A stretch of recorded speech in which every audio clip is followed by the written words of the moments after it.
मुझे नसीरुद्दीन शाह साहब या किसी के आईने की जरूरत नहीं। मेरे देश के संविधान ने जो अधिकार दिए, हम संघर्ष करेंगे। हो सकता है उन पे कोई पॉलिटिकल प्रेशर हो सकता है उन्होंने क्या बात कही है इसका जवाब वो देंगे।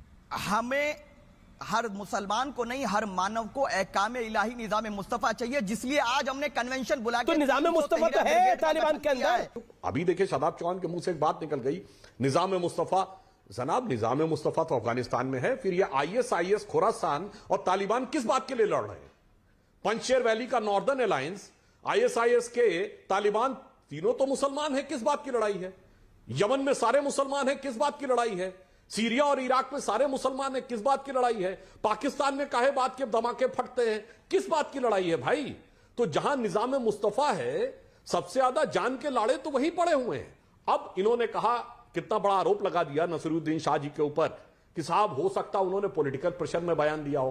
तो मैं साहब एक व्यक्ति का नाम कोट कर रहा हूं, बयान, जो ना सियासी हैं ना भारत के हैं, भाजपा संघ तो छोड़ दीजिए, उनका नाम है मार्क टेली, जो भारत में पत्रकारिता के सबसे बड़े स्तंभों में से एक है। बीबीसी के पत्रकार रहे, एशिया के 26 साल हिंदुस्तान में रहे। उन्होंने 2019 22 सितंबर को द इक्वेटर मैगजीन में लिखा है कि भारत के मुसलमान सबसे अधिक भाग्यशाली हैं। और क्यों लिखा? उन्होंने कहा इसलिए भाग्यशाली हैं क्योंकि मैं हजरत निजामुद्दीन के एरिया में रहा, जहां एक तरफ हजरत निजामुद्दीन औलिया की दरगाह थी और सामने तबलीगी जमात का ऑफिस। 26 साल दुनिया का कोई मुस्लिम देश होता तो ये दोनों एक साथ नहीं रह सकते थे, पर भारत है, यहां के मुसलमान इसलिए भाग्यशाली हैं कि अपने मजहब में जैसे चाहे इबादत कर सकते। भूल जाइए हिंदू मुसलमान। शादाब चौहान, मैं आपको चुनौती देता हूं, एक कोई इस्लामिक देश बताइए जहां सारे के सारे फिरके पाए जाते हो इस्लाम के, सिवाय हिंदुस्तान के। और आज बताइए, हम सूफी मत की बात करते हैं, जिसको बड़ा गौरवशाली व्यवस्था बताई जाती है इस्लाम की। सूफियों एक वाक्य पूरा कर लूं। सूफियों के 4 सिलसिले हैं, नक्शबंदी, सोहरावर्दी, चिश्ती और कादरी। अब बताइए अफगानिस्तान में कितने बचे, पाकिस्तान में कितने बचे, और तो छोड़िए कश्मीर घाटी में कितने बचे? वहीं बचे जहां पर कि हिंदू मेजॉरिटी में, जहां भारतीय संस्कृति बची हुई है।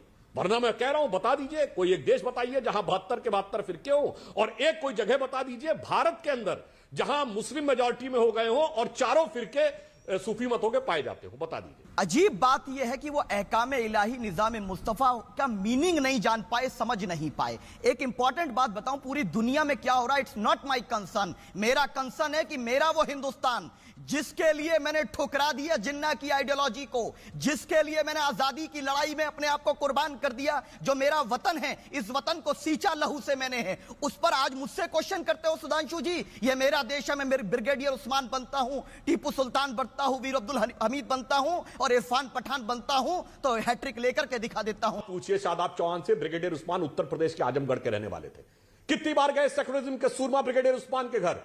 बताइए। वीर अब्दुल हमीद की शहादत की वर्षगांठ 2015, कितने सेकुलरिज्म के सूरमा गए? उस्ताद बिस्मिल्लाह खां, उनके घर कितने सेकुलरिज्म के सूरमा गए? डॉक्टर एपीजे अब्दुल कलाम के नमाज जनाजा में कितने गए?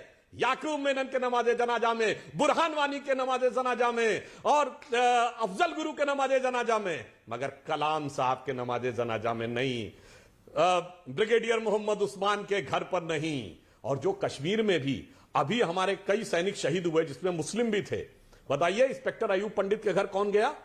औरंगजेब के घर पे कौन गया? कर्नल फैयाज के घर पे कौन गया? बताइए।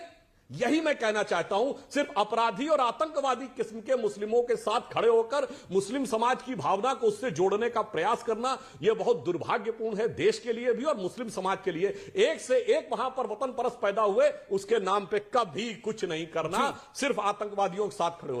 हाँ भाई, कैसी लगी आगे स्वाद?